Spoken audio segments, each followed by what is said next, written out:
Well, hello everyone. It's your friend Theresa Maresca with Freedom Matters Live. And tonight we have G2. Tonight we're going to be talking about a few really good topics, things that you're going to want to hear about. We're going to talk about the mandates and a little bit about what you might see inside those vaccines and some victories that we have and some events that we have upcoming. So you can join in or be part of that. Tonight we have G2. He's going to start us out by talking about surveillance.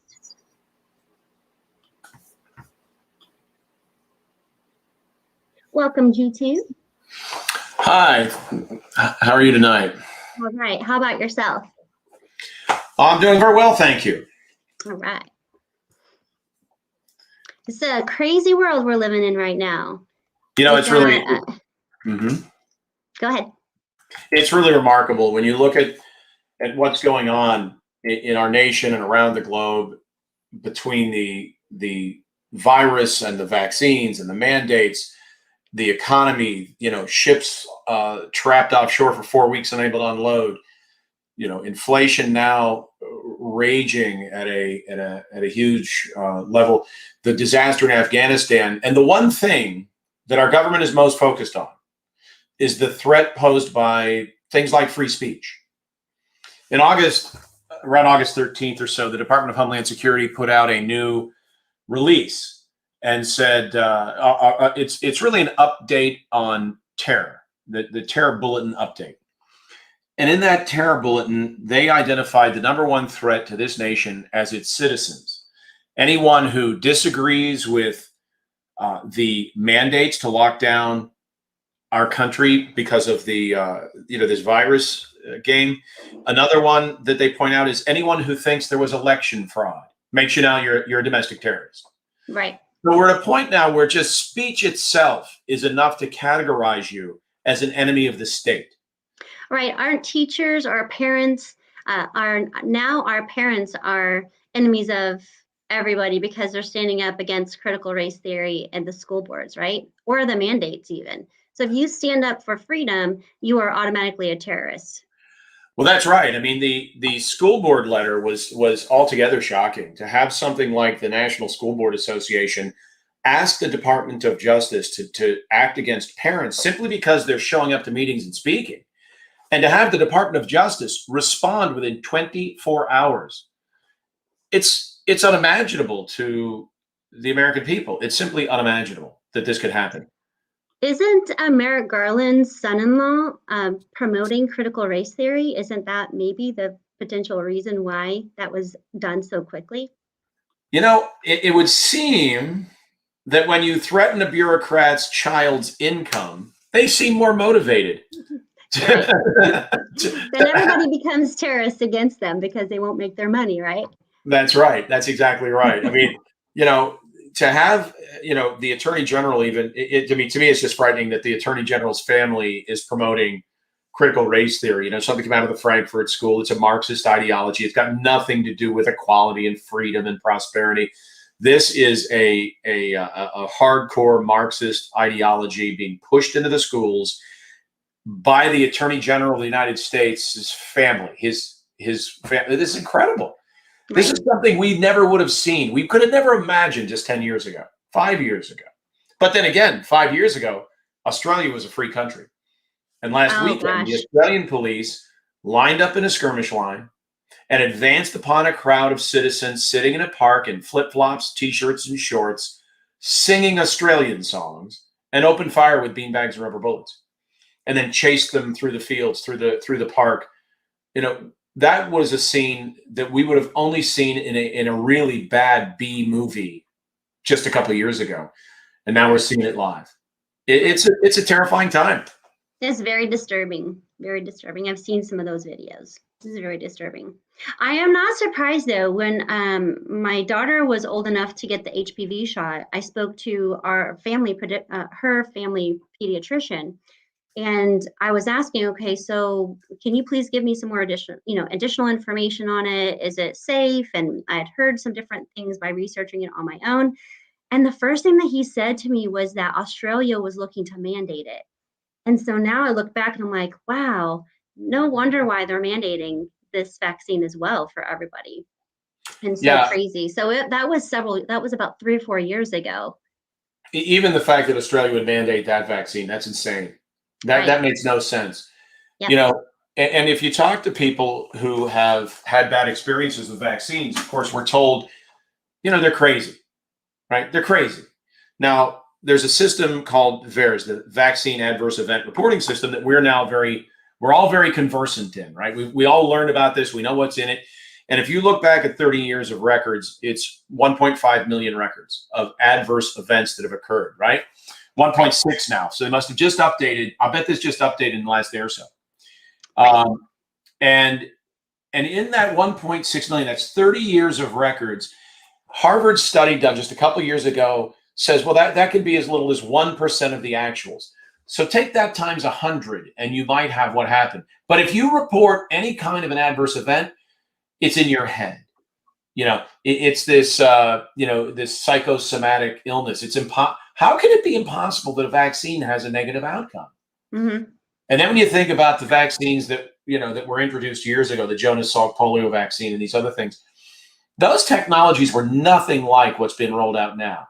But if you even suggest that the current vaccines, these gene therapies, which are not vaccines, if you suggest that those are harmful, you are considered a lunatic and your speech is banned. Well, that's insane, because of that 1.6 million events, 600,000 of them have occurred in the last 6 months. That's 100,000 a month. We know it's not 1%. It can't be. The numbers don't work. Let's say it's 20%. So that's 5 times more. That would mean that we are harming 500,000 people a month with things as simple as maybe an emergency room visit or a hospital stay, or something as severe as paralysis and death. And that's we're not just allowed. United States, right? Yeah, This it's is just terrifying. one of 11 reporting systems here in the United States. And they're seeing similar numbers reported in the UK and around the world in Europe.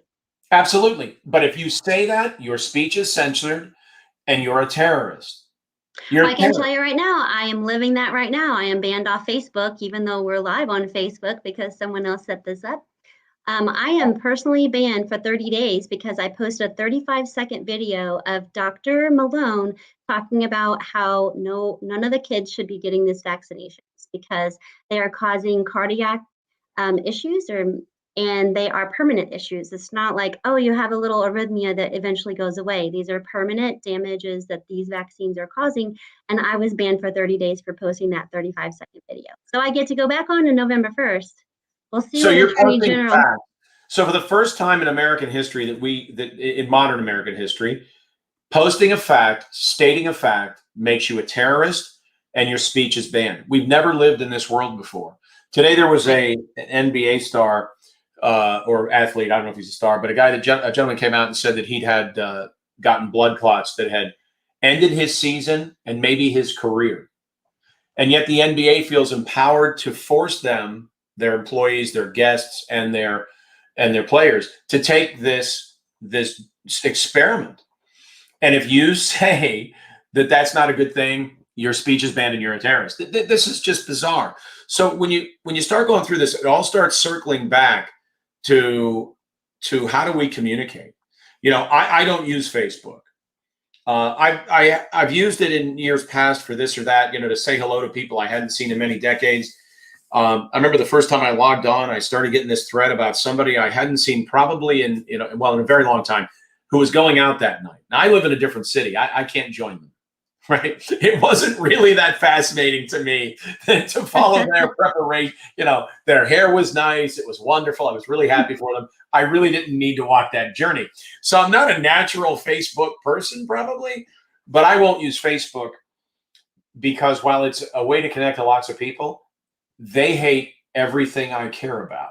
They're working to destroy everything I care about. And they censor, which, we were taught for many years in this country as part of our value system, that censorship simply is not good. And if you've got a better idea, argue it.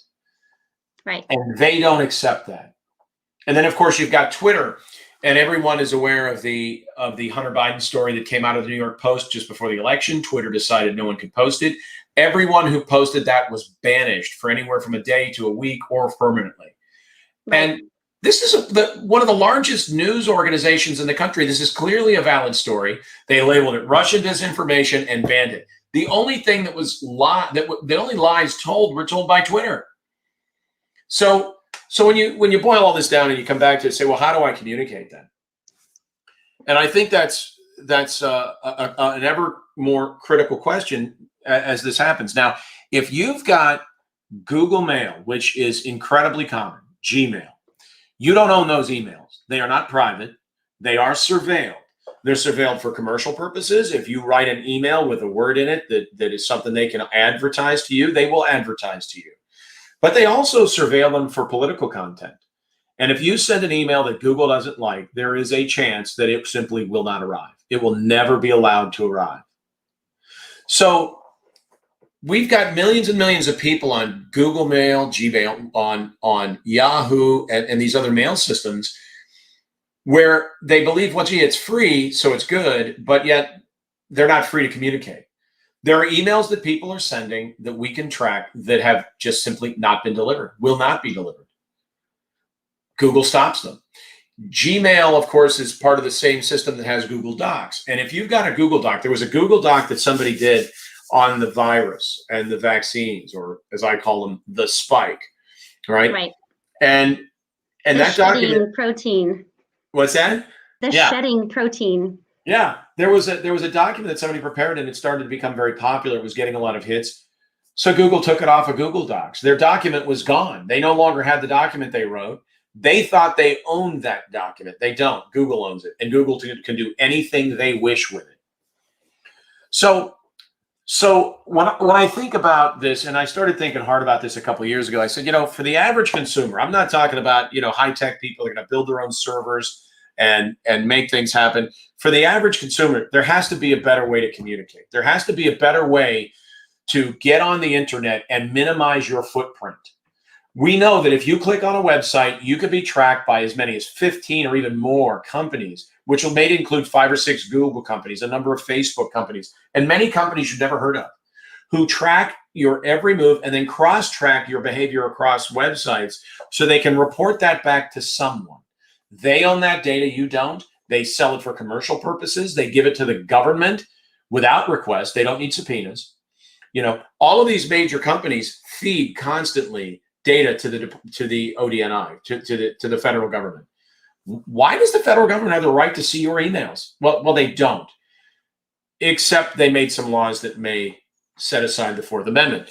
So if you go to the first page, you'll see, as I talk through this, you've got Instagram, Facebook, Twitter, Yahoo Mail, Google, Gmail, Chrome, and Google Docs, all surveillance and censorship tools. Google's business is surveillance. They monetize the surveillance by selling your data to governments and to businesses. They monetize it, but their real product is surveillance. Of course, because they have a political agenda, they use their surveillance as a tool to support that. Amongst these people, Apple does appear to be the least, but they are getting worse as we speak. They just started to surveil the photographs that everybody loads up into the cloud if you're using their cloud service. Well, why do they, how could they do that? Well, they say they're doing it to combat pedophilia. Listen, if Apple cared about pedophilia, they could use any of the $250 billion in cash they have on hand any given day to fight pedophilia. They could do something to stop the flow of children across the border, to stop the flow of children out of Haiti, to stop the flow of children from Romania. They're not doing any of that. They don't care about pedophilia. The point of that move is to surveil your photographs, to run facial recognition through their system, and then find out who you hang out with and what you're taking pictures of. This is really an egregious move. So, this big tech is tied to big government and corporate media. It's just a constant flow of everything about you to them. So you have a very valid vested interest in minimizing your footprint. So if you go down one,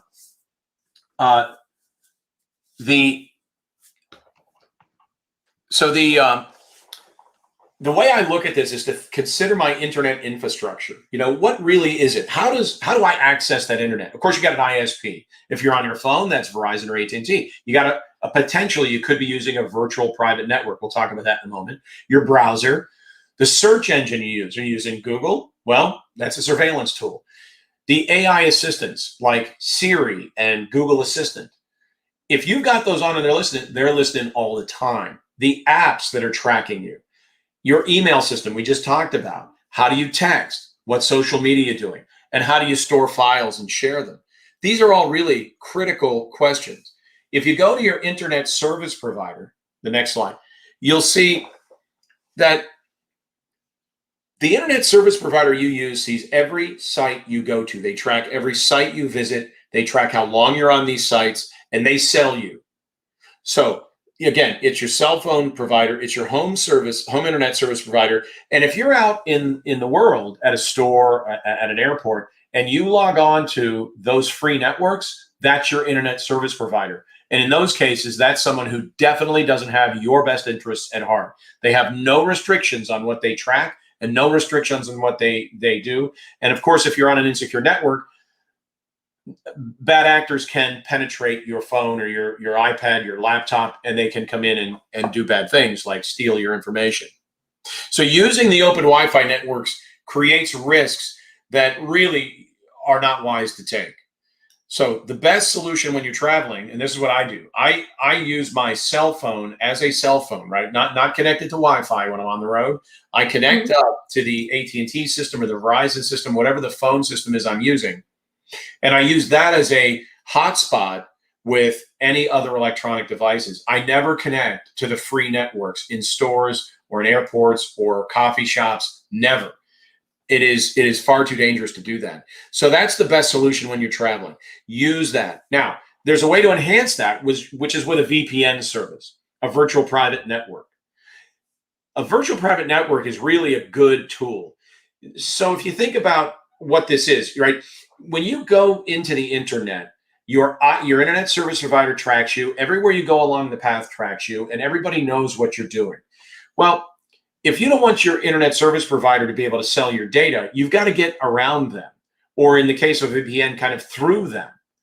So what this does, when you use a VPN, it prevents that internet service provider from tracking where you browse, where you shop, where you communicate. It also can change your location. I was trying to access a website about a week ago, and I couldn't get into it. So I simply used my VPN service to tunnel out to another country and then entered back into the internet from that country. Website instantaneously came up. It was pretty interesting. It's also interesting that if you go to a different state using your VPN provider, or you go into a different country, you start seeing ads from those countries, which is kind of fun.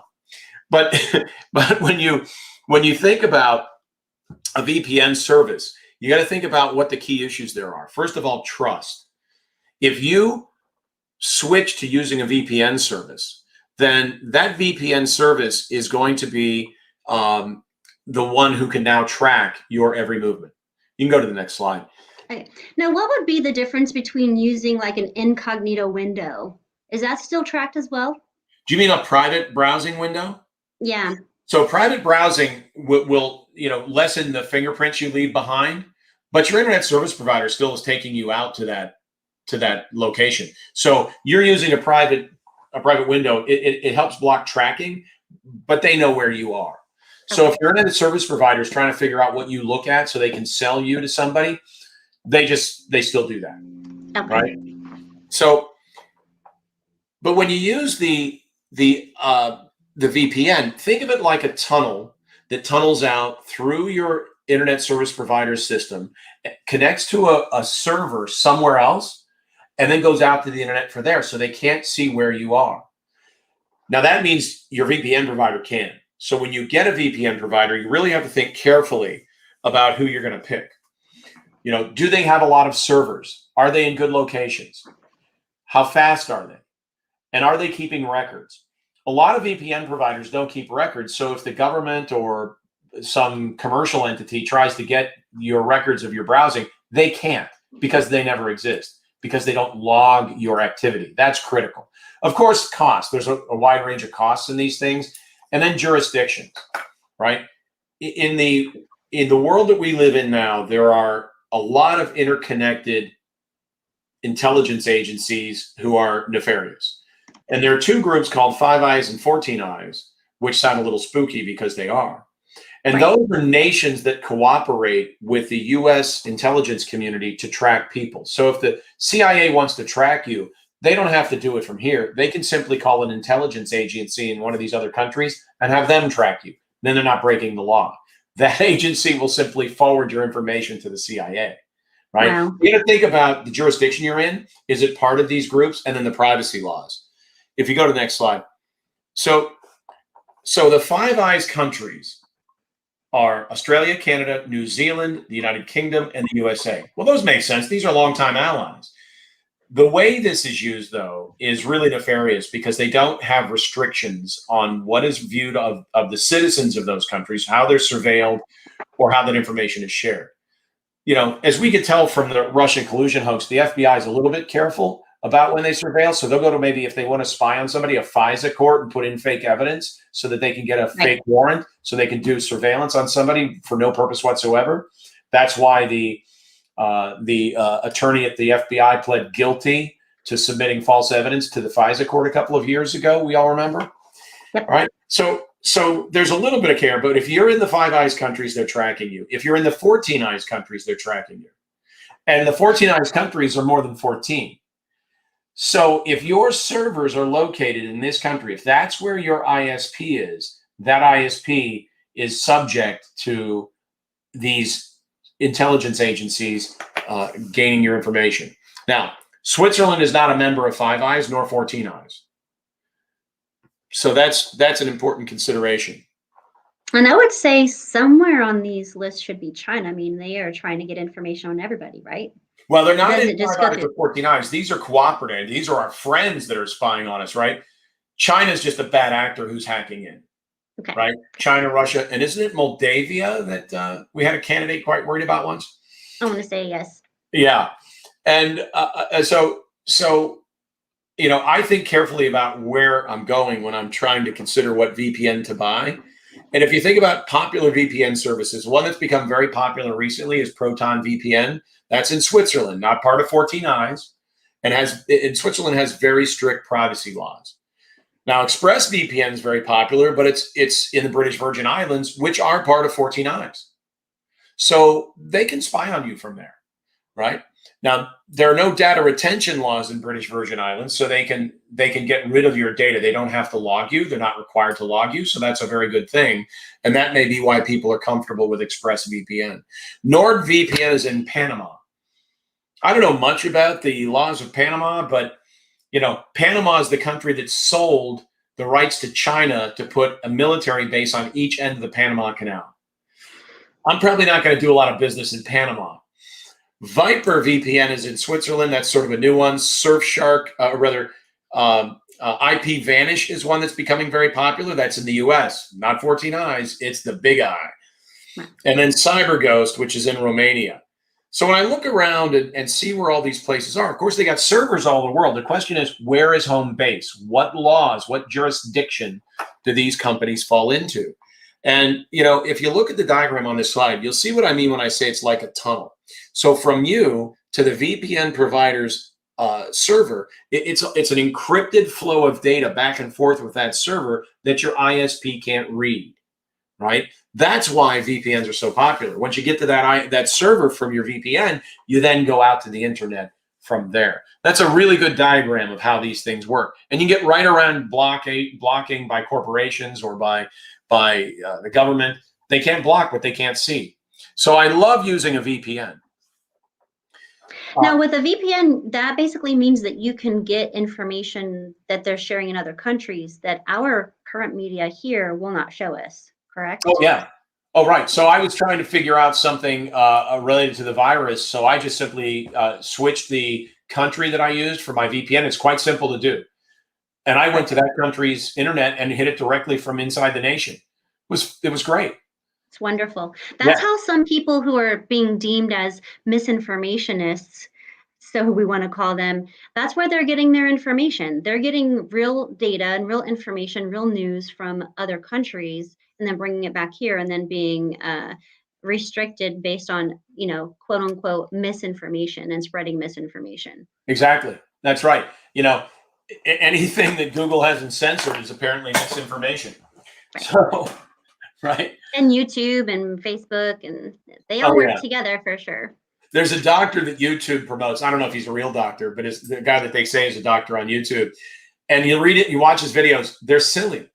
I mean, Okay, I think I know which doctor. I think I might troll him a little bit. oh, really?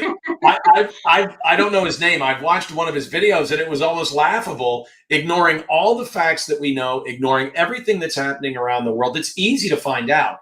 And Yeah. I find it very helpful to go to newspapers, websites in foreign countries that are reliable, that are well known. It seems like some of these YouTube quote unquote doctors, they just seem to be a little bit egotistical, and they're wanting to start some type of platform and notoriety for themselves. They're very, Well, that's right. I kind of find a couple of them are doing that, and those are the ones that are being allowed to stay on YouTube. They're just an extension, I would say, an arm of our media here. No question. And our media is an arm of the DNC and the deep state. So you're absolutely right. But those doctors are the ones that YouTube actively promotes, right? The algorithm pushes them and hides anybody that's doing a real critical analysis. And then eventually the real critical analysis is just banned. I don't see, what I watch on YouTube is sort of entertainment stuff and maybe a how-to video. When I'm looking at something serious, I'm on a different website. Right. Yeah. So when you think about your browser, it's obviously a critical element of your personal internet infrastructure. And in there, there is a very popular browser called Chrome, of course, Google Chrome. It is a surveillance tool. Every move you make, every keyboard stroke is tracked, all with the purpose of building a dossier that Google owns on you that they can sell to whomever asks them with no restrictions at any time. And this just doesn't make any sense to me. I would never touch Google Chrome. Now, Edge from Microsoft is built on the same technology as Google. Of course, Edge is also a surveillance tool. Maybe less so than Google, because I just don't think anybody's as good as Google at that.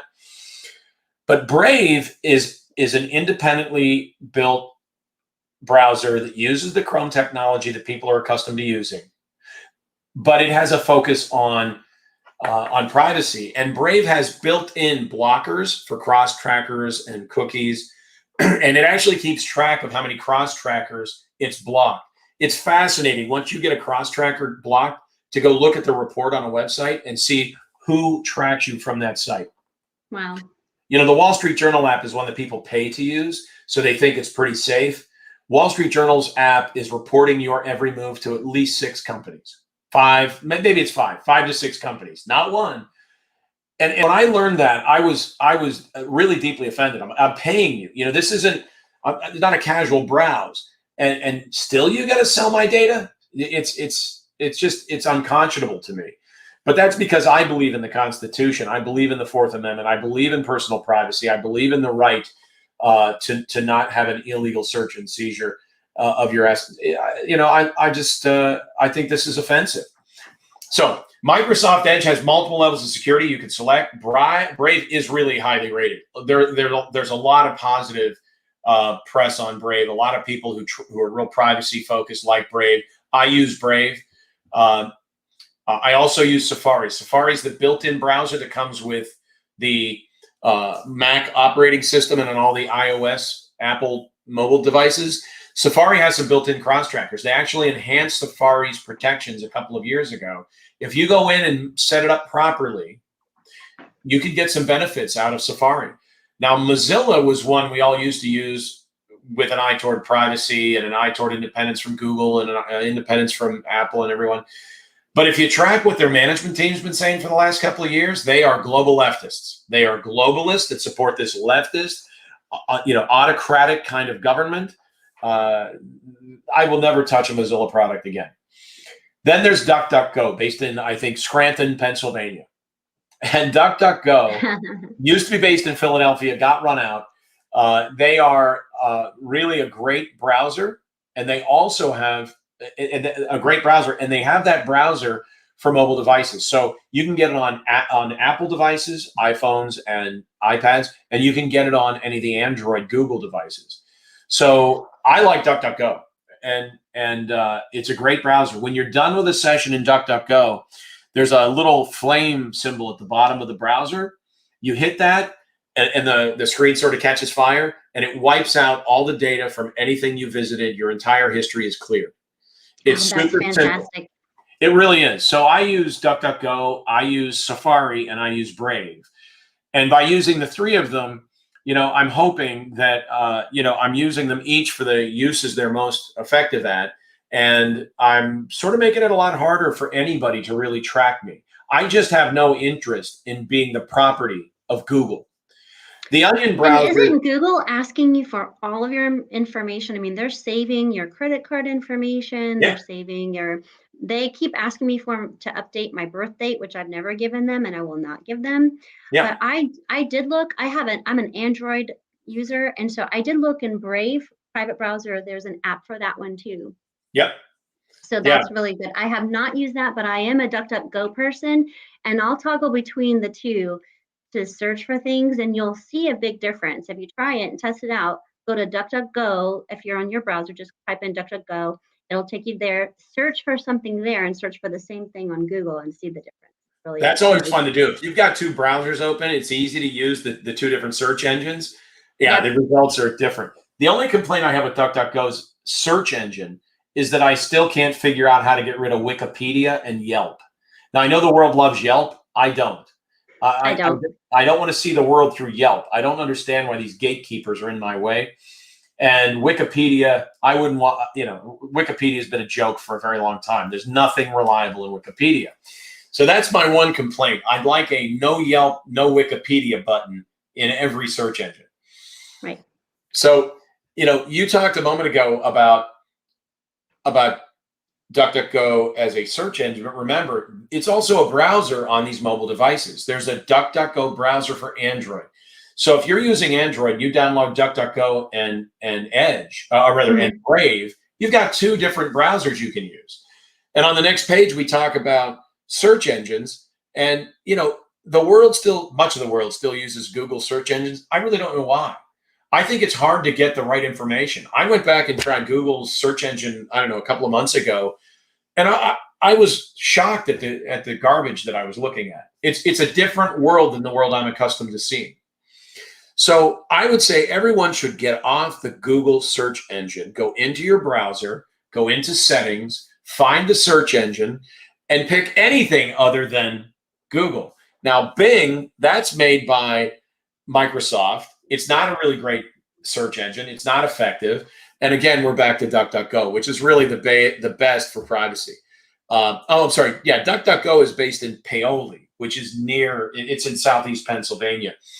It is another company that's based up in Scranton.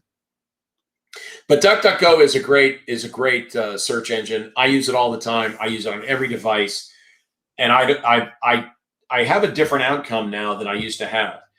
When I search for something, I never see ads for it pop up automatically. When I say something, I never see that show up in my internet browser. I don't get emails about something I said in casual conversation. So, it's not hard to stop that kind of surveillance. It's probably hard to stop it all, and you can't protect yourself from, the CIA. But, who, as we said, has listed American citizens as the greatest threat to the country. But, Right. You can really do a lot to get rid of it. Now, we talked a moment ago about these assistants, and remember, they're always listening. If you can say into your phone, "Hey Alexa," or "Hey Siri," or I don't know what the Google Assistant comment is, then they're listening constantly to scan for that. A couple of years ago, there was an article about the Apple engineers having a moral and ethical dilemma because they were hearing violent crimes occurring because they were listening to what Siri was hearing. They said it was part of a testing of the software. So they had to make a decision. Do they call the police and say, "Hey, this person is being attacked," or they chose not to? So, Because then everyone would know that they're listening in. that's They right. didn't want to blow their cover. Absolutely. So, if you're using one of these things because you think it's fun to be able to say, "Play this song," or "Buy me this item," or whatever, remember, you've got a surveillance tool that you voluntarily put in your home, on your phone, on the counter, whatever you've done, and it's listening to everything you say. You've got to turn those off if you want to have a private life, if you want to not be a product for Google, a product for Apple. And in the Apple products, you can go into you have to go into the settings for every single app you've got. And there's a thing that it says, allow Siri to learn from this app. Well, how does Siri learn from an app? Siri captures all your data, ships it back to a server at Apple, builds a dossier, and then comes back and responds to you. Turn it off. Turn it all off. Spend the time to find out how to go into your devices and turn these things off. Also, location services, always tracking you. Now, if you're using a map tool like Waze or Apple Maps or Google Maps, you have to be tracked because that's how they tell you where you are. But outside of that, a lot of other apps are always trying to find your location. You've got to block those out. Turn them off. Turn off location services for any app on your phone or other mobile device that is not absolutely necessary. There's no reason for most of the apps to know where you are. So these phone apps are tracking you carefully. And remember, there's one more thing before you go further. There's another thing to remember. When you open an app, as long as that app is open, that's considered being used. So it is able to track your location, to track other things. Delete unnecessary apps, close apps when they're not in use. It saves energy on your phone, makes your battery life better, and it protects your privacy. Turn off access to sensitive data for apps that don't need it, and turn off the assistants, turn off location services. Now, let's talk about email for a second. We already at the opening of this discussion talked about Gmail and Yahoo. Outlook's the same. They analyze and censor your messages. You think an email went out, it may not have gone out. I know somebody who just had this happen a couple of days, about a month ago, where when I was talking to them, they said, yeah, I sent an email. It never got there. It had the wrong language combination. It was blocked and deleted. Now, I use Apple Mail frequently, and I've had no sign of censorship in there. I don't know that there isn't. I just haven't found it. I haven't seen any evidence of surveillance. Again, I type something in the mail. I don't find it in my browser, right? I don't get ads for it. So that's good. Now, there's a very popular service, Proton. Again, they have the VPN service and they have mail. It's kind of a nice bundle. Both encrypted. It's encrypted end to end, based in Switzerland. So you've got the laws there. It works very well. It's got a calendar. It's got a drive you can store documents on, and it's got the VPN. So again, nice package. The FBI recently sent a request to Proton asking for 200,000 account profiles. They want user data and information on 200,000 accounts. Now, in theory, Proton, of course, has your account data because you have to have an account. You have to pay for it. There's a free version. It's somewhat limited, but you can't have a free version. So they've got your account data, but in theory, they don't have your emails because they're encrypted end to end. They can't see them. All they see is digits. Right? If that's true, that's a very good thing. But ask yourself this: how could the FBI possibly have enough likelihood of a crime being committed to go out and ask for 200,000 records? There's no probable cause for 200,000 people. This is purely surveillance. What that tells me is that by using Proton, a VPN, and some other things, the FBI has lost its ability to track your every move. Now, I'm not at war with the FBI. I don't do bad things, right? But I am a citizen that would like to remain free. I value that Fourth Amendment right, and I defend it just by being a little bit careful on the internet. There's there's a German email provider called Tutanota that gets very, very high marks for privacy. Hushmail, which is in the U.S. and Canada, and MailFence in Belgium are lesser known email services, but they're out there. So if you want to get a confidential, private, encrypted email service, you can. But no matter what, you've got to get off Gmail. You've got to exit Google, who owns every word in every email you ever send on that service. That is really good information to know, because I still do have a Gmail account. I think I might switch over to Proton. Honestly, I'm surprised at how many people have Gmail. I just didn't realize it was that widespread for a long time. And then all of a sudden, it seemed like everybody had Gmail. I do use it. I do use it for work. We use Google Chrome. We can use Google Slides and things like that because I work in the education field. So it is a little easier for me to use it. Maybe I could use it for work, and then I use my personal things for something else. Yeah, that's a good idea to have two separate apps. It's always good, of course, for people that are emailing personal things in their work email. Keep in mind, your employer owns your email. You do not. They surveil your email. right? They've Right. done it for years now. So if you're sending personal emails in your work email system, that's a problem. And if your company is sued or something, you get involved in litigation, now there's discovery, you're going to dump your entire email off to some attorney who's going to scan it. Why would you want your personal emails in the hands of some attorney who's involved in litigating against you? Right? It's just best to keep these things separate. And I don't know how many accounts we have between my husband and myself. I have Outlook that's specifically for work. I have Gmail for specifically, I use that specifically for, I think, setting up my phone even. I had to Mhm. use a Gmail account. Yeah, I think I need to go through all of my things and kind of reorganize and maybe It's a think really about good doing that. idea. And remember to go through and turn off anywhere you can, turn off that Google Assistant. But it's hard to be on Google products and not be surveilled. Right. But when you're using them for work, you got to use them. So another thing, of course, we're all texting all the time now, right? And the number of texts, I'm in one thread where I'm over 100 texts behind. I don't know how I'm going to catch up. I'm probably not going to read them all. Right? That's one Just thread. click the button to go to all the way to the end. That's Yeah, right. So think about what's surveilled. Now, the world fell in love with WhatsApp for years, and WhatsApp was a great app. It was independent. It was owned by a guy that I think that had a focus on privacy, but it was purchased by Facebook. And last year, or rather early this year, or was it last year? I don't know. In the last 12 months, Facebook changed the terms. When they bought it, they signed an agreement that said, we're not going to surveil this. They changed those terms, and 500 million new accounts were opened on Telegram. Yep. So WhatsApp is absolutely surveilled. Facebook Messenger is surveilled. These are not private communication systems, and everything you put on there is available to any employee that has access at Google or Facebook. Google Messages surveilled, and then we come to Apple again. Theoretically, as they say, then iMessage is encrypted end to end if you're talking to somebody that's also on an Apple phone. But the minute you connect to an Android user, Google has everything you say, and it's no longer encrypted because Google can capture it. But Apple iMessage is a pretty good application, and it's easy to use. Now, in the world of encrypted, the two big ones today, of course, are Signal and Telegram. Everybody's looking at channels on Telegram. It's where people have gone that have been thrown off of Twitter or simply walked away because Twitter hates everything they care about. So that's a great service. And I like Telegram for these open channels and open groups.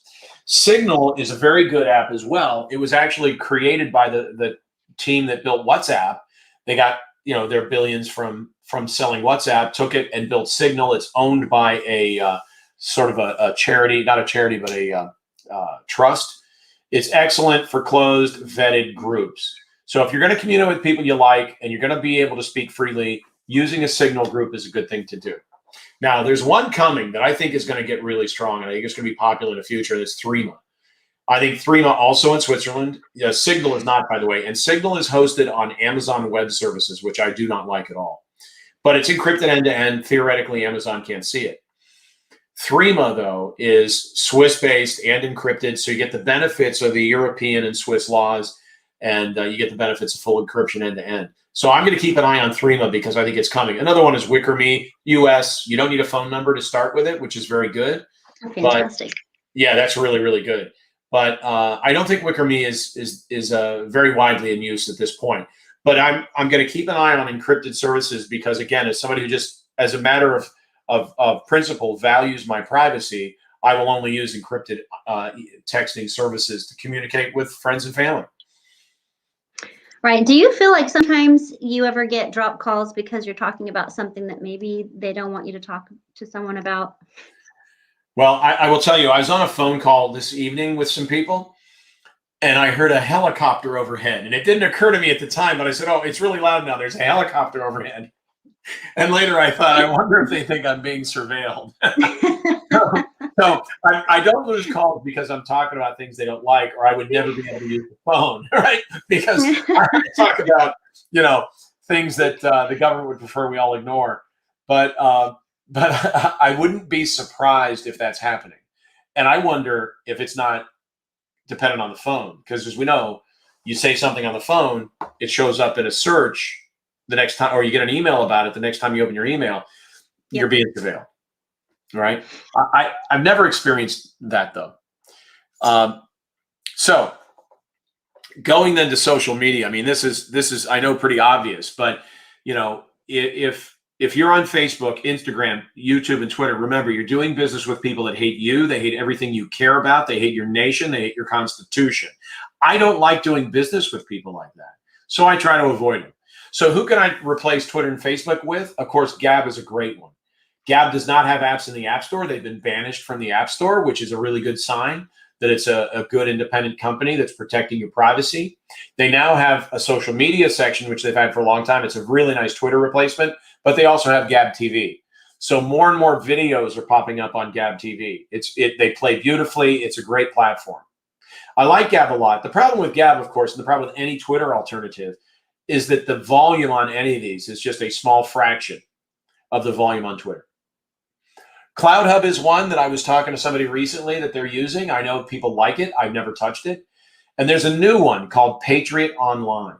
And I spoke to the gentleman who created it, and I've looked at it. I'm not active on it, but I think it's really going to be a great platform. And I would encourage people to take a look at Patriot Online.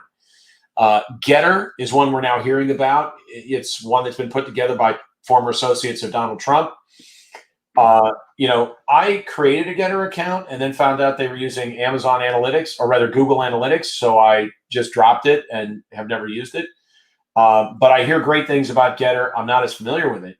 Parler, we know, was, dropped by Amazon Web Services in one of the most egregious moves for censorship and one of the great, in my view, one of the most egregious antitrust moves. How you can get Amazon to partner with Twitter, Facebook, and the rest of them and decide what companies are allowed to survive.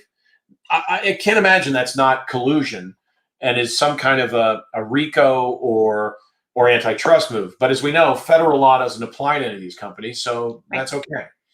But Parler, when it came back, I don't think ever regained its real power. Local, I don't think so. I ended up having, I was one that was affected by Parler when Amazon shut down their servers, and I never really just went back on there because then Telegram came out, and I mean I don't know what I would do without Telegram. Yeah, it's really a tragic story because they just took this company, this fledgling company that was doing very, very well, delivering a good product, good service, and they just killed it. These are brutal, brutal people that run these tech companies. And then they were surveilling, they were using the information from Parler and attacking people who had gone to the January 6th rally. And, they were being denied to come back on their flights and their banking and everything like that because they were surveilling Parler and getting the people who were on Parler because they supported Trump. They were trying to get them in any way they could. Interesting that supporting a presidential candidate can get you banned from a flight. Right. We're in trouble as a nation, and we've got to take care of this. We've got to act. Locals is a new platform that was put together by some people that include, I think, Dave Rubin, the commentator. And it's kind of an interesting platform where you go out and you create a community. And some of those are no cost, and some of those have a subscription fee. So some famous people like Greg Gutfeld has one called The Gutter on Locals. And he charges people something like, I don't know, $5 a month or $7 a month so that they can see all the tweets he doesn't send publicly. Now, I love Greg Gutfeld. He does some really smart things. He can be really funny. But I'm probably not going to pay $7 a month to see his secret tweets. All right. But I love the idea. I love the platform. I think it's got real potential, and I'd keep a close eye on it. And I see good things there, and I'm glad it's there. Minds is one I've known about for a long time, but haven't spent any time on. But I've heard good things.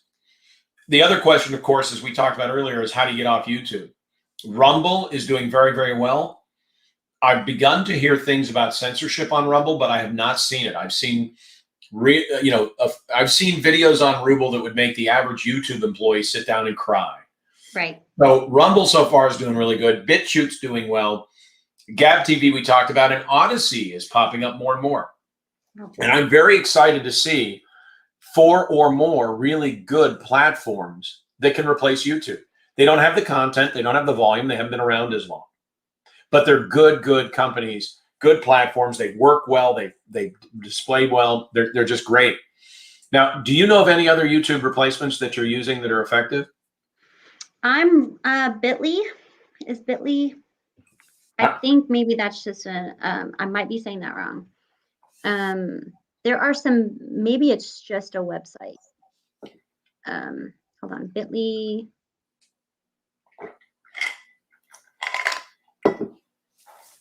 I think maybe you're just sharing links.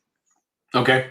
And then just playing it on whatever you have on your device. Because I do see a lot of videos come through as a Bitly, but I think it's just coming from the website. Gotcha. I haven't seen that one. Let me though touch on two services. One is called WeChat, and the other is called TikTok. And everybody knows about TikTok. Mm-hmm.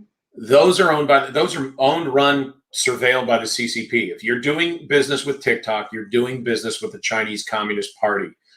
It is a really bad idea to put your life on TikTok thinking that in some way you're safe. They're running facial recognition software. They're building profiles. It is really a bad idea to give the Chinese Communist Party access to all your videos without even taking at least the effort to put it on someplace like Rumble so they're going to hack and steal it, right? Or go download it. I would not have a TikTok account or WeChat account under any circumstances. So just kind of summarizing all this, the goal here is to minimize your online footprint and control your data, own your own data. ISPs do not link to public insecure networks. If you can use a VPN service, they're very easy to use now. You can use any of the popular ones I mentioned. They're fantastic. They mask your location, they blind your internet service provider, and they protect your data. Ditch Chrome, ditch Edge, use the DuckDuckGo browser, use Brave and Safari. Turn off Alexa, Siri, and Google Assistant in every way you can turn them off. It's not that hard to live without Alexa. Facebook and Twitter. You know what I find is a little bit weird? Huh. If I do have Alexa on only when I'm going to listen to music, but it just seems weird to me that I will say, okay, Alexa, play, whatever music. And she'll say, okay, now playing, blah, blah, blah. Have a good day. And she'll say my name. And I'm like, I don't want you talking to me because you're an AI. You're not a person. So what's going on with that? I just can't stand it, honestly. If I want you to play me music, I'm just going to say, please play me music. I don't want to hear you tell me have a good day because you're not a person, Right. It just seems really bizarre. But I think that's about normalizing interactions with AI, right? It's about making you more and more comfortable with these weird devices that surveil you. Because, of course, their ultimate goal is to surveil every aspect of your life. How do you sleep? Well, we've got a product you could put in your bed, under your mattress, or under your sheet that'll tell us how many times you turn, how many times you get up, what time you went to sleep, and everything else. Now, if you're sending that into a server and that server is connected to maybe Amazon's buying that data. Well, if you get up and you go buy something from Amazon, now they're connecting these dots. Google a couple of years ago was trying to get the federal government to give them all the healthcare information that they had, and they felt they had the right to get it. They said, well, you can take off the name, just give us the data. Because they track you with Google Maps, if they have the data and then they have your location, they believe they could sync it up and figure out who's who. Right. Now, I wouldn't doubt them. I mean, if you've got that kind of dossier and location tracking on all these people, yeah, you know that if somebody's gone to the oncologist office 4 times in 2 weeks, they have a problem, right? They're not getting their bicycle repaired. Right. So here's some products for you. Here's some medication. Oh, here's a doctor that you might want to go visit too. Absolutely. And frankly, that's just not Google's role. This is not good. So turn off Alexa. Facebook and Twitter, ditch them. Use these alternatives. And here's the thing. If you've got a group on Facebook that you care about, you better have a backup. You better have the communications ability, because there was a group that had 65,000 people in it that were talking about adverse reactions to these gene therapies, right? The spike. And that group was wiped out one day. And those people can never connect again. They have no idea who they were. The group is gone. That was their only point of contact. I find that an egregious and horrible thing for Facebook to do, but they do it. So if you depend on a group that's on Facebook that isn't praising the Communist Party of China, if it's talking about good things in the Constitution, you better have a backup or you will lose your group sooner or later. Use encrypted email and texted services. Get off of Google Docs if you can. Obviously, if your work's doing it, you can't. Outlook and Teams, highly surveilled. And just use alternatives, Box.net, use Dropbox or other devices, other ways to store your products. And then mobile devices. Close those apps, delete the apps you don't use. If you do these things, you can begin to minimize your online footprint and get to the point where you're not seeing those ads. You're not getting those weird comments from, Alexa, where all of a sudden, you start seeing the ad from YouTube that I saw today when I went on there, and I see it all the time. They put up an ad that says, please help YouTube advertisers by answering the following question. Before I minimized my footprint, I never got that. I never got questioned. They always knew. Right. Google's having a hard time figuring me out. And I like that. Well, I'm just kind of curious. What about those refrigerators where all you have to do is you don't even have to open the refrigerator? It has all of the technology where you just kind of click a button, it kind of looks in, and then you can order right from your refrigerator what you want. I'm sure they're tracking you on that too. And then all of a sudden that would just pop up. Oh, you need any more of this? You're out of this. Do you think you need any more of this? Here's another product and replace that because we don't have that anymore. It's just like a continuous sales pitch.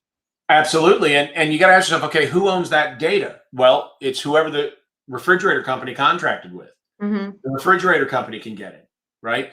The idea that they're going to make it so easy for you to buy things. Do you think you're going to get the best price? By masking your location through a VPN, you'll start to see in some cases, you could see differentiated pricing because companies like Amazon will price by zip code.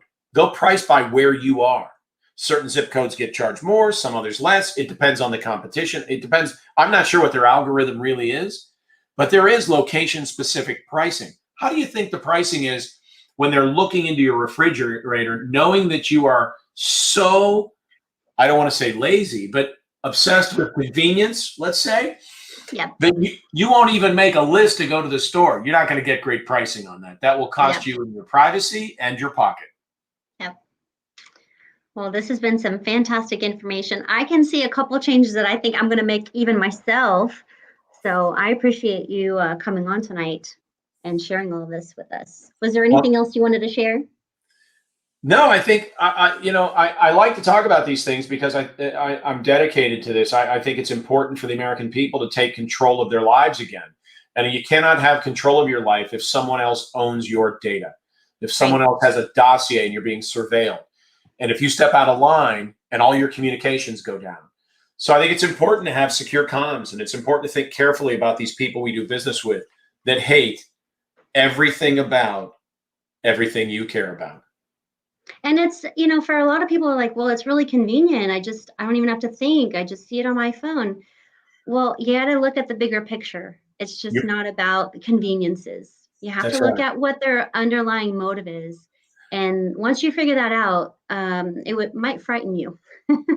You're right. There's never been a people that ever walked the earth who are as free, safe, prosperous, and secure and convenienced as us. Our lives aren't nearly as hard as the people that, who, in order to stay warm in the winter, would have to go kill an animal, skin it, and make a coat out of it, right? We've got Gore-Tex and Thinsulate. We have plenty of convenience. It isn't, to me, worth sacrificing my privacy in order to get to the point where my refrigerator orders my milk. Right. And privacy leads to freedom. So there's a lot of connection there. Yeah, if you're looking around at what's going on today with these mandates, what's going on in Australia, the Australian model is the model our government is pushing us toward. If if the citizens of this country don't take the wheel and fix the problems we have by communicating, by emailing and calling elected officials, by going to meetings and rallies, by getting educated, and by protecting their privacy. If we don't fix this, we will be Australia. So Right.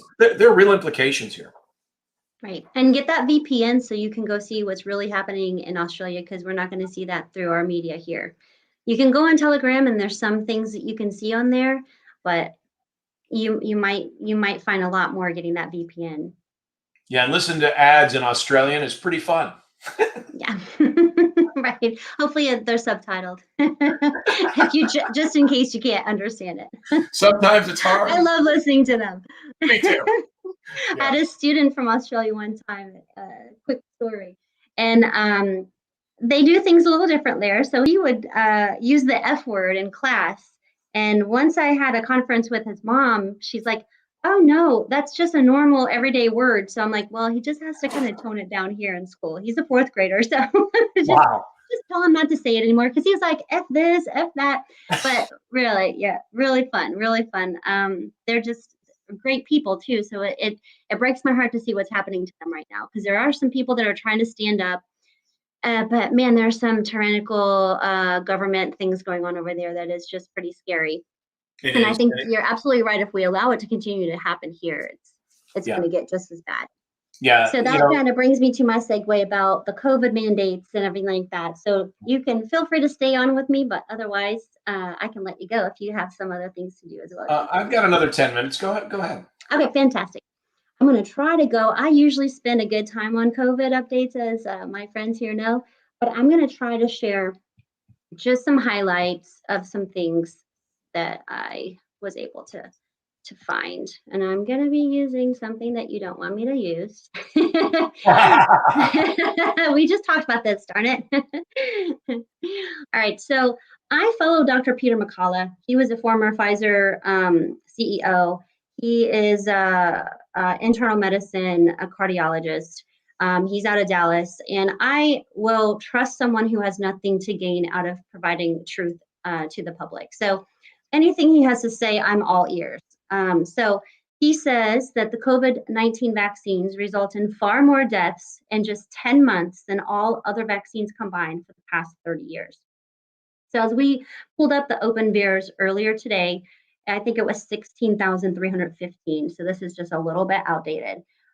Since December of last year, that have been reported, because as G2 mentioned, only 1, maybe 10% at the most are actually reported on there. Even the American frontline doctors were saying, well, I didn't really report on there either. And they have been giving vaccines for their entire career as well. So they're not anti-vax, regardless of what the media might be telling you. Prior to that, there had only been 6,214 people who died from all vaccines approved by the FDA. And I believe we've been tracking through VAERS for maybe only 30 years. I don't think it's been longer than that. That's why you keep seeing the 30 years here. The record number of people suffering from adverse effects, we could see there was over 1.6 million of all different types of effects. I mean, some of those are going to be just a little soreness, right? Some people are going to report that, but then there's going to be some really serious adverse effects as well. The CDC admits that there are risks of thrombosis. If you don't know what thrombosis is, just a lot of clotting right here in your chest area. That's if you have someone who's in the hospital right now with COVID pneumonia, they will treat them for COVID pneumonia or their protocol. But really, you need to question them about, are you treating the patient for thrombosis? Because when I had a family member in the hospital and they were treating just for the protocol, once we changed the medications for thrombosis to treat thrombosis, he was out of the ER in 3 days. They were wanting to put him on a vent and all these things. Once we got him on the right track and provided provided ivermectin in a high volume, a high dosage of vitamin D3, then on our own, because the hospital would not do it, so we did it ourselves. Once we did that, he was out of the ICU in 3 days. So heart disease and thrombosis from the vaccines as well. Okay, also, let me move this. Since the rollout of the vaccine, there have been 26 times more cases of blood clots and 33 times more deaths from blood clots than in the past 30 years. It's just crazy. Also, right now with the senior citizens over the age of 65, it actually comprises of 76% of the recorded deaths following COVID-19 vaccination. And we all know we have family members who have taken the vaccine. I don't call it a vaccine either. I call it gene therapy. That translates to over 12,000 deaths. Before the COVID-19 gene therapy, there'd only been a little over 1,000 deaths of those over the age of 65. So then we have COVID-19 cases and hospitalizations rise among vaccinated. And here's what I want to say about that. You have a hospital or a group of hospitals in Ohio. That's my home state. That's where I was actually born. Okay, Muskingum County in Ohio. And you have hospitals up there saying that they're not going to treat unvaccinated people in the hospital. I'm sorry, but I thought vaccinated people were not supposed to be hospitalized. So how does that make any sense? When my husband actually had COVID a few weeks ago, when he told the doctor that he was not vaccinated, because she asked, she was like, well, that's good because we're seeing a lot more vaccinated people in the hospital with more severe conditions than people that are unvaccinated. So I don't understand where the logic is coming from these hospitals, except for the fact that they're probably getting a high amount of money from the federal government for treating people with COVID.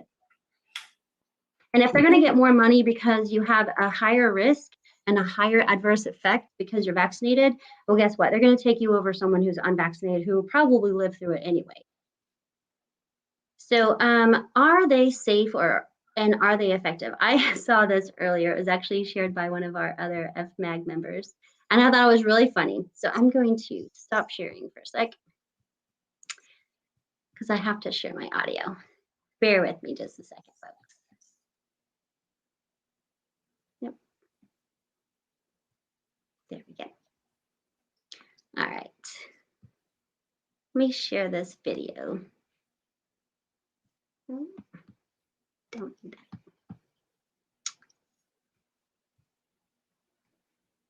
And share my audio. That's what I need to do. Okay. This is a very interesting. I'm going to play it. It's only a few minutes. You'll get a kick out of it. It's about Mr. Fauci, and he decides that this vaccine is very safe and effective. And you're going to see just how safe and effective. Remember back in December, January, they were saying, oh, 95, I think it was November when they were trying to get it approved for emergency authorization usage, which it's only approved for that. Even today, it has not gotten full federal authority to be able to be used. So this is him talking about how it's effective, 95%, even 100%, I think he says in here. And then you'll see as the video continues just how effective and safe that vaccine is now. All right, just for fun. That are really quite effective. The mRNA vaccine, highly effective, extraordinarily efficacious, 94 to 95% for mild to moderate disease, and virtually 100% efficacious, because the real world effectiveness is even more impressive than the results of the clinical trial.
you might need another shot. We've got to make sure we clarify that with people.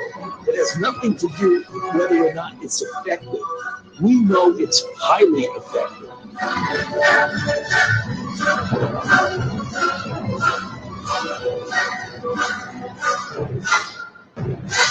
Highly effective.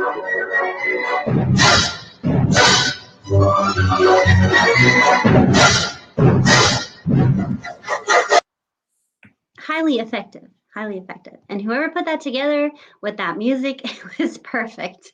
That's a great video. So effective that you now are going to have a booster shot every 6 months, which is what a lot of the doctors were saying 6 months ago, and that you're going to have a booster every 6 months because there's a waning period in this supposed protection. You know, to get any kind of meaningful protection out of these things, it's actually probably more likely it'll be every 4 months, 3 times a year. And the one point, that was a great video, great video. The thing they left out of it is welcoming the 2 founders of Moderna into the richest 400 people in the world club, which they just did as we continue to pump cash into them out of what I call the COVID cash cornucopia. Right. And so that brings me to the point of I wonder who is paying these companies to mandate vaccines. Do you think that these companies are getting a little payout from either Big Pharma or our government who's also pushing? I know with the ISDs, they're trying to get, like, I think I read maybe San Antonio, $800 million for mandating vaccinations. And I think there are some other schools in Texas. You would think that Texas would not really allow that, but they are pumping out a lot of money to push these vaccines on people. So, you know, the American College of Pediatricians came out and recommended that we put this poison into as many children as we can. And somebody asked me a question about it. I said, well, I just want to understand what the funding relationship is between the doctors that made that decision and Pfizer. And I didn't have any idea. I'd never looked at this. 2 hours later, I got a text from somebody with a screenshot of a page of their website that's now gone that showed their funding. Their first funder, the biggest funder, Pfizer. Yep. Yep. The second funder was a very nicely named nonprofit, something like, you know, we're going to save the world with, you know, make everybody happy who's a child, or, you know, nonsense, right? There's no understanding of who funds that nonprofit, despite its most charitable name.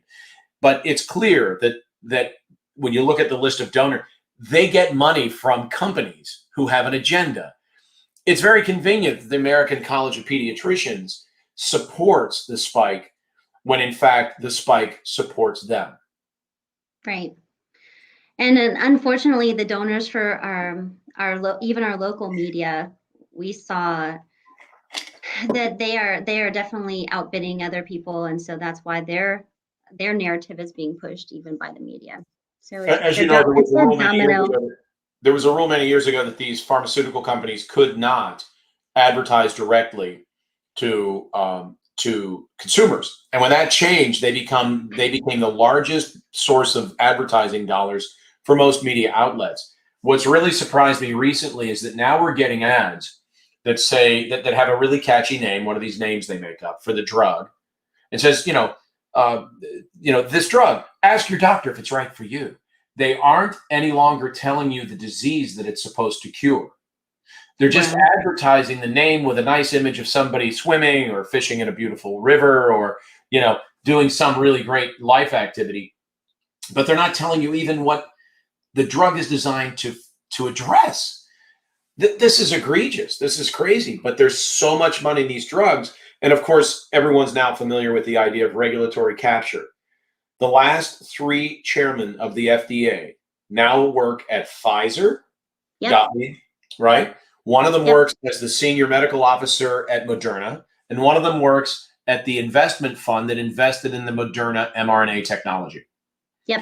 That's regulatory capture. They don't have a waiting period. They don't wait a year or 5 years. They go from chairman of the FDA to the board of directors of Pfizer, and then spend every minute they can spend on television telling everybody how great vaccines are and how this virus came from a bad bowl of bat soup sold in a wet market in China. Right. And a lot of the Facebook people came from Obama's presidential era. Former presidential advisors are now working for Facebook. So that would be interesting to go look up, right?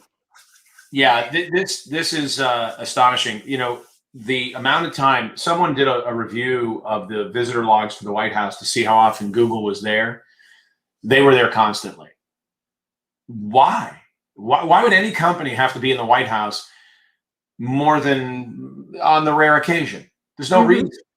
Right. You know, if we ever get to see the collusion picture in this nation, the web of money and how it flows, we'll be horrified.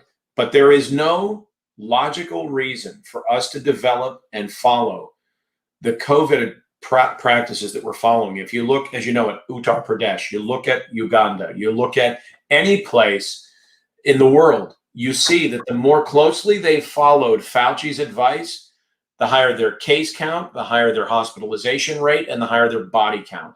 And the more they stepped away from that and opted to treat people as we are accustomed to doing in the world that we used to live in, the more they treat people and the more they stay away from these vaccines, the better they are. And if you look at the newspapers, the websites for countries that went down the treatment path, they don't talk about this virus much anymore. It's not pandemic anymore. In India, the WHO declared this an endemic, not pandemic state. I think it was 2 months ago now, or nearly a month and a half at least. And we're still over here. I went to the grocery store yesterday. Everybody's wearing masks. Now, I know they're all also spiked. You're spiked. And, you know, the crazy thing is I'll go visit my family up in Conroe, and it's like the opposite. It's maybe 10% are masked up. And then down here, it's just like a different world. It's almost like being in two different parts of the world.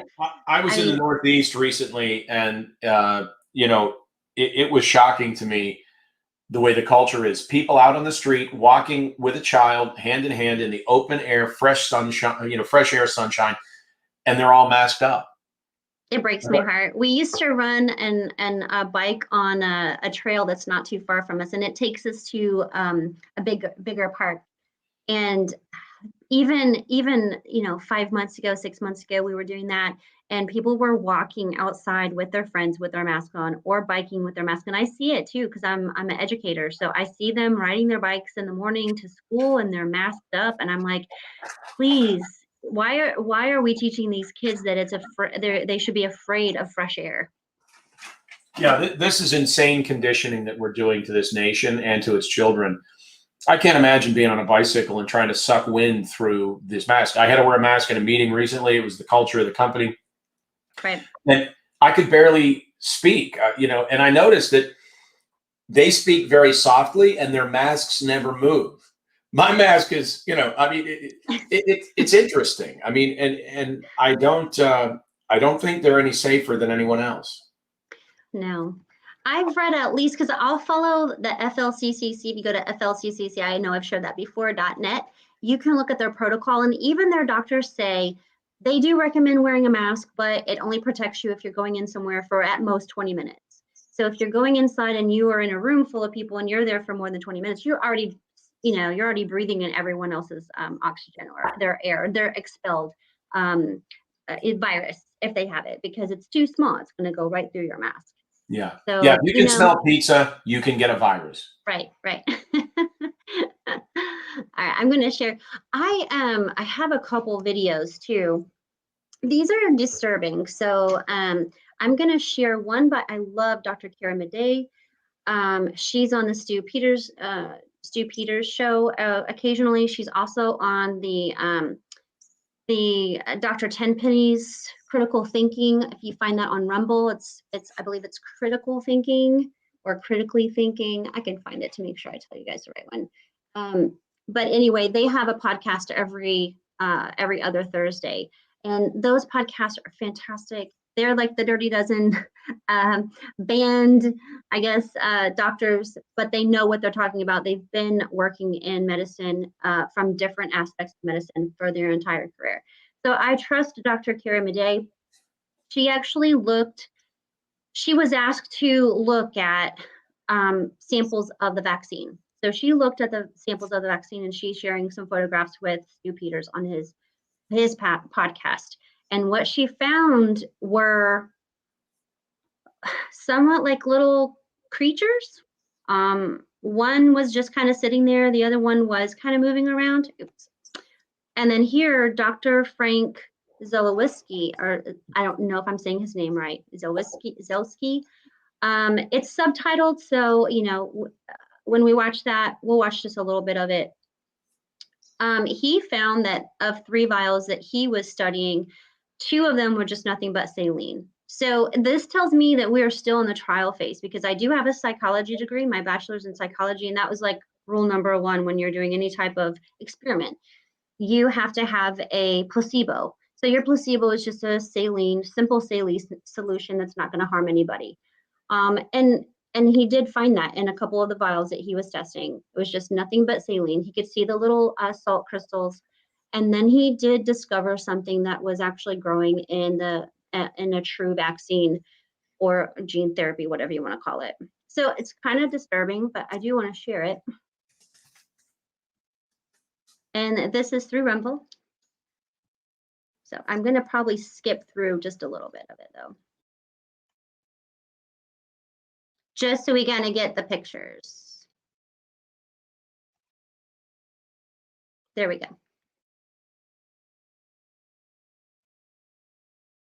I'm going to go back just a little bit.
Okay, and so the other thing that she talks about too is that the illumination when it's under that bright light, and she didn't really know what that is, and potentially, so she reached out to IT people, and it could be graphene oxide, because they have seen that that is in the vaccines.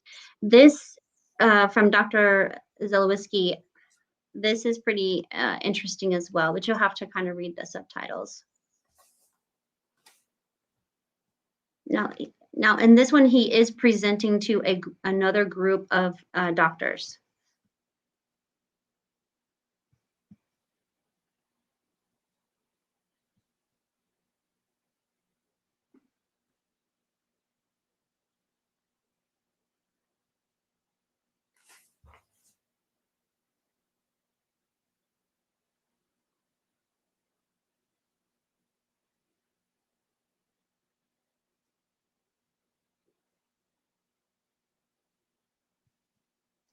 So he finds that there's saline in the few of the vials that he had and that he tested under the microscope.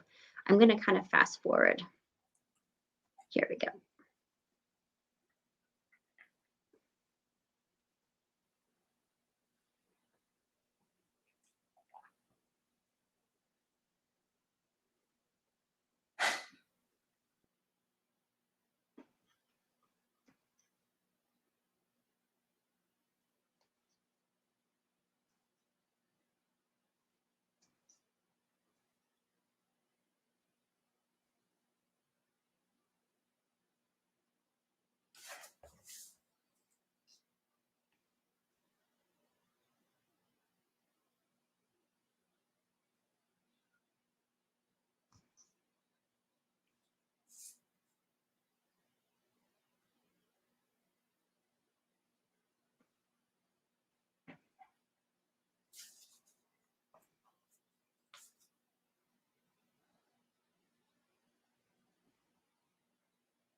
Okay, even if you just read that, this is 1/10 of it. If the head here is 2 millimeters, then the legs tapes are 25 meters. And so he goes on and talks about that. We'll add that into a link so that you guys can finish watching that. But pretty concerning what they're seeing all around the world, what's in these supposed vaccines that are supposedly safe and effective, right? It's absolutely unbelievable. So going on to mandates, if you go to this website, you can see the leading mandated or the leading states that are mandating vaccinations for different people. So, and then it also has a date. So I found this today. It was actually pretty interesting. These are mandates for, oh wait, let me go back. These are the states that are saying for healthcare workers, you're either vaccinated or you're terminated.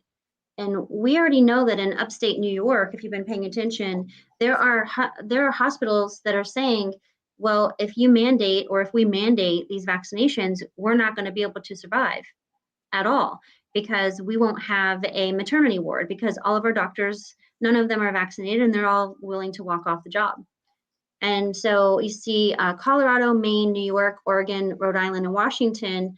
I mean, we already have a shortage of healthcare workers because they've been working really hard for the past almost 2 years. Someone sent me something the other day too. I read that they ended up getting terminated from their job as a healthcare worker. They went to a temp agency. They hired them. They didn't check their vaccination status. And guess what? They're working in the same hospital doing temp work for the same hospital. It's crazy. They probably don't get that the medical insurance, but they're still working and they're still around all those patients. So it's just kind of ironic that that would be happening. So when the governor of New York said she had to terminate, she was going to terminate 72 or 74,000 healthcare workers, and then said she was going to replace them first with migrants, and then I don't know where those are coming from that are trained, and then she said she's going to train them with replace with the National Guard. So does the National Guard have 72,000 highly skilled technicians, doctors, nurses, and staff? They have those just on hand in a barracks somewhere. Right. Where did she Aren't they using them as truck drivers too? Right. Are they going to use them at the ports to ship all the stuff that's being held up at the ports too? I mean, Right. are they going to require people to join the National Guard now? I mean, is there going to be a big spike for that? So here's a question that I've not been able yet to answer. Is the strategy here to make the health system entirely collapse so that there's only one possible answer, which is to nationalize it, which has been the long-standing dream and goal of the hardcore global leftists for a very, very long time. The DNC salivates at the idea of having absolute and total control of the health and data of every citizen. They love it. And so is that part of this? I know China would like that. It seems like a lot of people like China and kind of submit to them. Yeah, they do. So here's some that require vaccinations or testing. You know, that PCR test that back in July, the FDA didn't reapprove for emergency authorization usage because it couldn't tell the difference between COVID and the flu. That one, they're now required to go test. And that one, by the way, friends, those are going to end in December. And guess who the two leading people are who bought out a testing facility? I guess a new test is going to come out in January. You know who made him? That would be George Soros and Bill Gates. You really trust them? You really trust them? I don't. Not one bit. That's trouble. Here, yeah. And you can look that up. So we do have some mandate victories. It's not all lost. And there's a lot more. I just picked up a couple that were kind of local here. So today, the Texas Supreme Court temporarily blocks the San Antonio ISD mandates for all employees. And so that is fantastic news because it only takes one ISD to start the snowball effect to where it affects all of us. Okay, I already have a plan. If they start to try to mandate it in my district, I will not comply. I have some things up my sleeve. I already have a medical exemption. If I have to get a religious exemption, I'll do that too, because they're either tested on embryonic cells, or those embryonic cells are actually in the vaccines. So if you don't want that in your body, then and you can try to get a religious exemption. All right. Also, Governor Abbott on this past Monday issued another executive order. He had done this before, but it was only for like city workers and things like that. You couldn't mandate the vaccine if you were like a state employee or a state entity. But now he says any entity. So everything that came down from the government, this is supposed to be stopped by that. Of course, the federal government is going to come in like they did, I think, yesterday and say, well, federal law outweighs state law, so we're going to win anyway. But I have yet to see that happen. My husband was actually mandated in Biden's supposed executive order. I couldn't find it. I don't know that it really truly exists. It might have just been a press release where he was trying to coerce and push people. But I have his document right here. I'm going to read a little bit of it. This is what his employer is telling him, and he's an air traffic controller, so he's being mandated. He has until December 8th to get this vaccine. It says, as you may be aware, the federal government has released guidance that requires employees working on federal contracts to be fully vaccinated by December 8th, 2021, unless that employee is legally entitled to an accommodation. It doesn't explain what that accommodation is.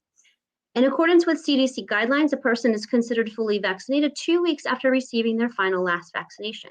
And what I really want to point out is how it's not really a mandate, but they're still encouraging it here in this letter. While we have not received implementation guidance from the FAA, it is important you are aware of the vaccination deadline. We don't have a mandate yet, but go ahead and do it, because there's going to be a deadline, and you have to have a certain time frame between each vax, right? 2 of the 3 FDA-approved vaccinations are administered in 2 doses. The Pfizer recommends 21 days between its doses. Moderna recommends 28. The Johnson & Johnson vaccination is a single dose. We strongly encourage you to become fully vaccinated by the deadline. We strongly encourage does not say that we require or you're going to be fired. So it just makes it like a coercive type of issue and not a mandate. And anyway, a mandate is not a law. So again, he has his medical exemption. He will not be getting this, but this is really affecting a lot of people in a lot of ways. These mandates is just unconstitutional and unethical, especially since, again, we are still in the trials and they're merging trial 2 and 3 together instead of separating them out. So you have to have complete informed consent in order for you to be part of a trial. This is a trial. So if you have not been given full consent, then that's a crime. That's a crime against humanity. So we're going to see where that goes. Next, this whole debacle about Southwest and them requiring the vaccine, again, after the supposed mandate. Again, if you try to look up the executive order, I couldn't find it. So it's interesting that it's not really there. During an interview with ABC News on Tuesday, this was after the mandate, after they had a wonderful weekend where they had to cancel a lot of flights because it wasn't because of the weather, guys. The media was saying it was because of the weather. It's not because of the weather. It was because people were calling out knowing that they had to get these vaccines, so they were using up their sick days. I mean, come on. So the CEO came out and said that they're not going to enforce the mandate, basically. Also, New York must allow religious exemptions to COVID-19 vaccine mandates. The judge just ruled that a few days ago. May I ask a question on the airline side? As a person who may occasionally be on a flight, understanding that, you mentioned thrombosis earlier. And of course, there's that sort of deep vein thrombosis that can occur in legs when you're isolated from emotion. You're not moving around on an airplane, stuck in a small space, maybe a coach seat, jammed in. And you think about how the pilots are jammed in. Of course, you're in a pressurized tube. Should people be on airplanes as crew when they've been injected with this stuff? when we know that it's causing all of these heart issues and circulatory issues and clotting? Right. There were 6 the last I heard, and I'm sure there's a lot more, but I believe it was British Airways. This was months ago over the summer. They had 6 pilots within a few weeks have blood clotting and die either during the flight or after the flight. I believe there was one recently too with Yeah, Delta. there was. Delta or And United, I'm not sure. yeah. No, I don't think it's safe. Now, I will tell you this just based on my husband knowing the mechanics of the planes. If you are a pilot, you could put it in, you have a co-pilot, you could put it in the pilot's or the Autopilot? co-pilot mode, autopilot, thank you. You put it in autopilot mode. A lot of these planes, these aircraft can fly themselves. We've been in a couple even private airplanes, and they will pretty much fly themselves if it's an expensive airplane, and all of those commercial airplanes are. So they could fly themselves, but it's not what a sticky situation you'd be in if you're a co-pilot and your pilot dies right in midair. I mean, that would be crazy. Same thing with the flight attendants and people that are actually flying. I mean, oh, by the way, guess what happened yesterday? I think it was Israel who came out with some information on aspirin and helping COVID. And guess what our media did here? You can look it up. Go to DuckDuckGo, go to Google, whatever search engine you want to use, and search aspirin news. There must have been like 10 different news stations that were out there talking about how aspirin should no longer be used for for just basic daily use. You're told to take a daily baby aspirin every day to eliminate clotting, especially if you're older and you're more prone to that. And now they're trying to tell people that it's not safe to do. It's like almost every single time they come out with something that could help, they want to negate it as soon as it comes out. Why? Because as soon as they know for sure that something works, the vaccine will have to go away. That's why they don't use hydroxychloroquine still. That's why they're not promoting ivermectin, even though those things are working. So it's a crazy world. They want to keep that COVID cash cornucopia flowing. Right. When I read and learned that each patient who is put on a ventilator gives that hospital, I think it's $38,000. I was just sick to my stomach, especially and I learned all this through dealing with a family member who's still in the hospital with dealing with post-COVID pneumonia. And they were pushing that ventilator on him, and now they were pushing transplant, and he was out of there in a rehabilitation center for 1 week. They took him off enough oxygen to where he could go home. The only problem was he's been laying in a hospital for 8.5 weeks at that point. So they need to rehabilitate him, help him with some breathing treatments, help him get out of bed and be independent again. Because they just set up at Methodist, they just set him up and just kept him on as much oxygen as they possibly could, making him dependent on it. So it's just a travesty what they're doing in these hospitals and how much money they're trying to get. It just makes me disgusted. You got to wonder at what point the healthcare industry, the workers, the doctors and nurses and technicians simply say, I'm not going to participate in abusing these people any longer.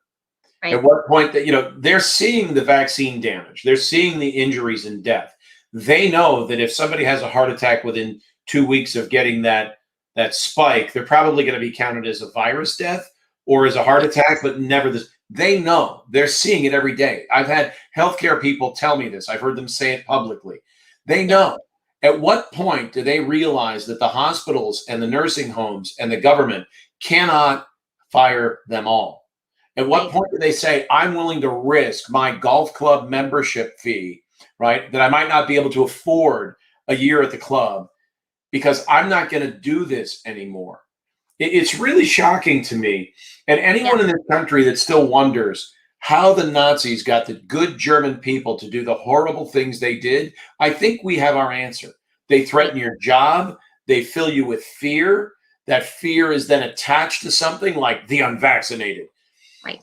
And it turns out that even really well-educated, wealthy people who could be financially independent will yield to these pressures for money.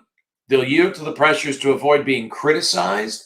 They'll yield because they're rule followers, or they love the government, or they just trust the CDC. They've been trained to follow the regulators. They'll Right. fold. And it's really discouraging to see that. But I am encouraged to see more and more healthcare professionals standing up and saying, I simply won't participate any longer. Right. And I think it helps for them to know that they are supported by a lot of us. I believe the majority of us support that. I believe that even some people who have chosen to be vaccinated support it. They might just be a little bit embarrassed that they were duped, you know. So Well, we have. Mhm. there's another question I have with this as well. The hospitals that continue to say take the vaccines, the hospitals, the doctors that say that then hide all the injuries.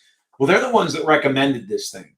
So when Right. you come in with a heart attack or a stroke or Guillain-Barré, whatever it is, are they going to say, "Hey, listen, the reason you got that is because I told you to take this crazy test, this crazy experimental gene therapy"? They don't want to admit the damage they're Right. doing. They're so deep in the lie. Can they get out of it now? I think Yeah. many cases the answer is no. Right. Right. And with the Nuremberg, I'm hearing that it might be 2.0, and anyone who's involved in coercing and they know it doesn't matter. You're giving someone something that is not authorized. So we'll see what happens with that. I know there's a lot of lawsuits going on right now from Sidney Powell and Attorney Renz and a lot of the American frontline doctors. There's doctors around the world. There's some doctors who are coming together internationally. So we'll see. Maybe we can find all that information with the VPNs better. Yeah, that's right. Well, with that being said, we have a couple upcoming events. One is an upcoming event. So we are going to help out and support these mandates against the airlines. So let me share.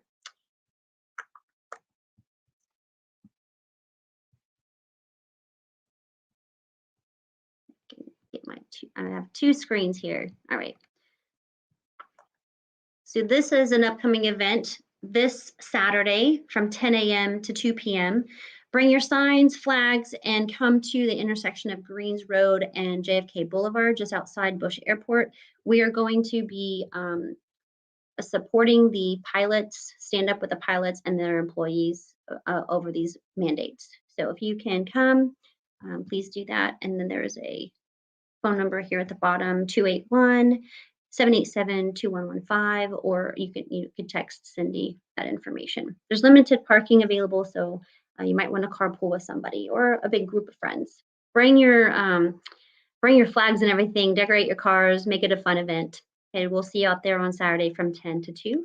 And then we also have our Freedom Matters Action Group rally that's coming up on the 24th.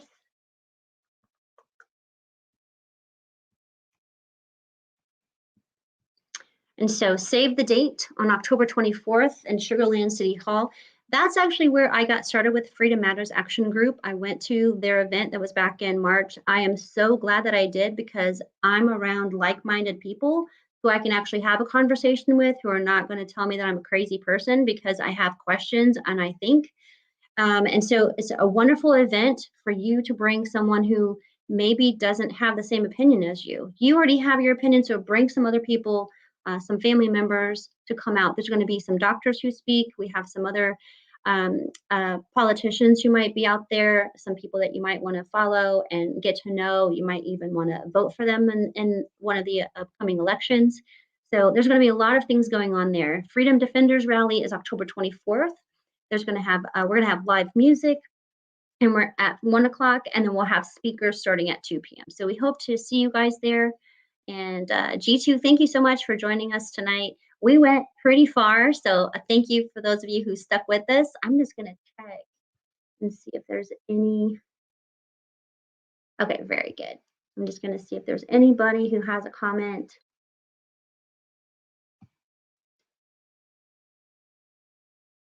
Okay, so one of the Facebook users said there's no platform that has greater content than Telegram.